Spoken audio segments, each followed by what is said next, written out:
So this is almost an unboxing, if you like. This is the box you get. Inside you get lots of good stuff. You get two tools. One that does the frame bolts, the other does the wheels. A little bit frustrating in that it's not one tool and one size of bolt for everything, because that means you've got to carry two tools if you're worried about bolts coming loose while out skating. But not a huge thing. You have a manual. You have a set of, it's like a sock that goes over your wheels to stop your bag getting dirty or whatever. Mine came with the laces already attached, but I've since removed them because I just used the straps instead. Here we go, here we have our skates. Mine are a 13.5 US, which up until recently I didn't think Cebu actually did 13.5 US. It's a very good looking skate. A little bit heavy. I would say that is the frame. Looking in detail up at the frame, there's a lot of reinforcing going on there. So I think you've got a very strong, solid frame that good for urban skating, street skating, hockey, tricks, freestyle, etc. Very strong. Well, you've got ABEC 9 bearings. You've got a 243mm frame. You've got 80mm wheels. Even though I can't really show that well in the video, the frame, it looks absolutely rock solid. Really, really strong stuff. The boot is beautifully made. Very solid feel to it. All the areas that would cop a beating, such as the underside of the toe, the front of the toe, the top of the toe, the side, anywhere where you could potentially fall and break something has been sort of reinforced. Except the side buckle, there doesn't seem to be any impact protection on the side buckle there. First thing you notice when you put these on is they are very, very contoured within. Very, very comfortable, supportive, a really, really solid, nice boot. They seem to breathe quite well. There's a lot of mesh here. This buckle is kind of a little bit strange. It works in most similar to other ones. You ratchet it and then you press down on the 2 points to release it. Those 2 points though look a little bit flimsy. I'm not sure how well, because it's basically 2 individual micro levers. I could see something like that snapping fairly easily, I would think, in a crash in an urban setting. The top buckle is equally as frustrating. It's effective, but to get it in you have to really pull the buckle out and push it hard to get the buckle in. And the reason for that is you've got so much extra length there that it's going inside, it's coming into the boot here and then wrapping around the back, and if you've already got your foot in there, it kind of jams in there and you can't really put it in very easily.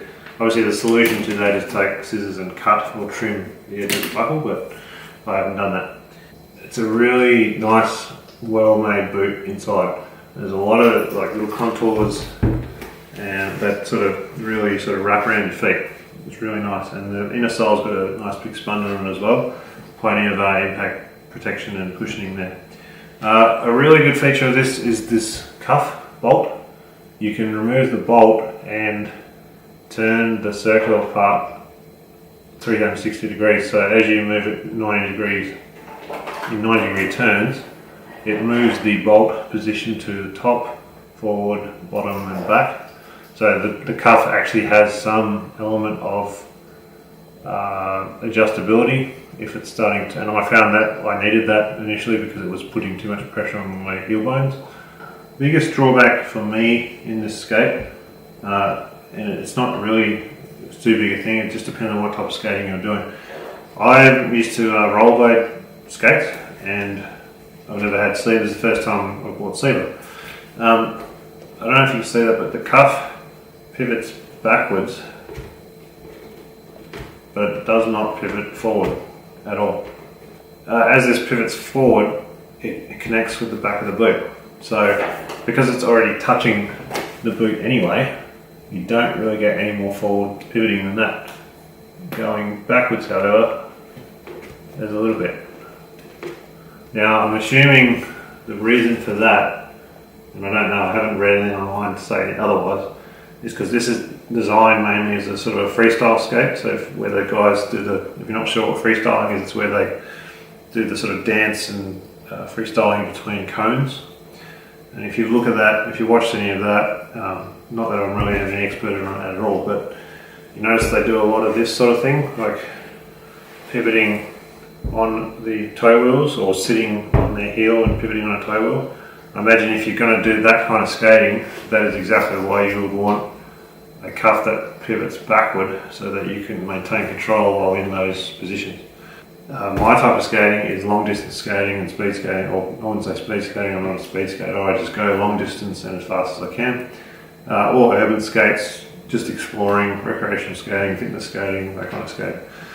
I found it to be really comfy, relatively quick. Obviously being a plastic boot instead of say a carbon boot, you're going to lose a little bit of energy transfer there. All in all, it felt a little bit heavy though, a little bit sluggish. I'm not sure why that is. I think that there's so much material and reinforcing and doubling up and tripling up and like layers of leather on top of layers on plastic on top of layers of mesh and protection panels like this. All really good stuff, all really, good. It's a really nice skate, it's a really well designed skate, it's a very comfortable skate, and I think it would be a very strong skate. You'd be doing something wrong to break this pretty easily. I don't think you would. Beautiful skate, comfortable, really nice.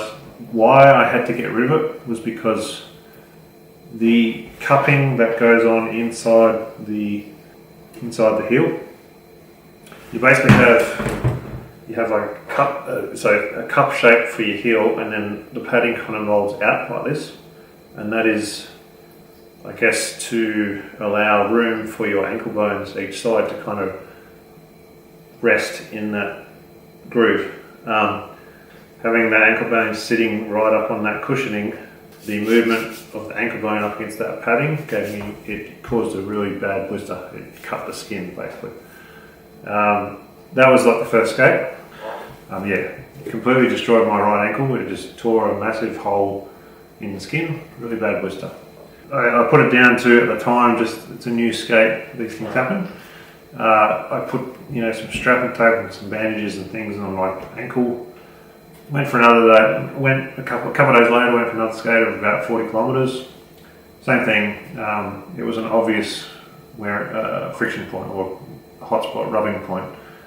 And I worked out that it just really is the design of the skate, and my ankle bone being a little too big on the inside of the right. It's a really good skate. So the only negative points I had was it's a little bit heavy. The tongue the length of the buckle here is massive, but that can be cut. The cuff does not pivot forward at all, and obviously that cupping of the ankle, in theory, I guess it's really good. Like, it would support your ankles. It'd be great for freestyle. But if the shape of your foot doesn't work, then you're going to be like me, and that extra contouring within the boot to try and hold your foot in place might actually create rubbing points. That model, for me, didn't work out. I'm never selling them, which is a pity because I really like them. For everything else, they look good, they feel good, they look pretty tough. I think they'll last a long time. They've got 9 bearings, you get good wheels, etc., etc. That's it. Thanks.